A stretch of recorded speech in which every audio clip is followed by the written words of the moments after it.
welcome to your third home group for the month of March. We're continuing our series on Uncharted and what it means to enter into territory and situations that we've never been a part of. And we're specifically looking at the book of Joshua as Joshua leads the Israelites into the Promised Land. The first week we talked about what it means to live intentionally, and we actually looked at the end of Joshua when Joshua stands before the people of Israel and says, "Will you be your witness before the Lord your God?" And then the second week, we talked about living openly within the second chapter of Joshua with the story of Rahab. And the third week, we talk about what it means to be obedient through the story of Jericho. And this passage for this week is rather short. I think it's only eight verses. And as you read through it, I want you to look at what does it mean to live miraculously, and how does God act in miraculous ways. You see, the Israelites had just finished up walking around Jericho and defeating the city of Jericho when they come into battle with the people of Ai, or Ai as it is spelled in your Bibles.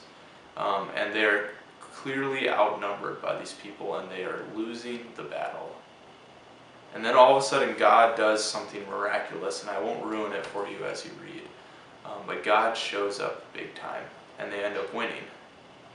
And a lot of times we look at the stories within our Bible, at the miracles that Jesus did, at the Old Testament miracles when God showed up. And we say to ourselves, yeah, that happened back then. And we even, when we hear stories about people performing miracles today, it's hard for us to believe because we don't see those on an everyday basis. But when we think about what it means to live miraculously, I don't want you to think about commonplace things that we see in the Bible of multiplying fish and loaves or turning water into wine, but rather what does it mean to live so courageously in the way that we love, in the way that we talk to our friends about Jesus, in the way that we serve, that we are not depending upon our own strength and abilities, but upon God. And I think this is what it means to live miraculously. It means more and more to live beyond our ability. And I think the call for us as Christians and for you all as high school students is to find that fine line beyond your comfort zone. And so today in your home groups, I want you to talk about what does it look like to leave the comfort of what I've believed to be a very comfortable life? Does it mean going out into mission in some place like our summer serve trip? Does it mean stepping into the lives of a different friend group? Does it mean to talk about your faith openly at your high school? I'm not exactly sure what that looks like in your life, but there seems to be this fine barrier that we love to stay within where we feel comfortable, where there's no pressure upon us. And perhaps through Joshua we're being asked to places where we aren't so comfortable, and choosing to be in those places because we know that we can't depend on our own talents, abilities, or skills. Rather, we must depend on the miraculous nature of God. I think about times when I had an opportunity to step out in faith, whether it was in a conversation or in a trip or even in my everyday life. And I think about times that I didn't step out in faith because I didn't feel good enough, or I didn't feel strong enough or able enough.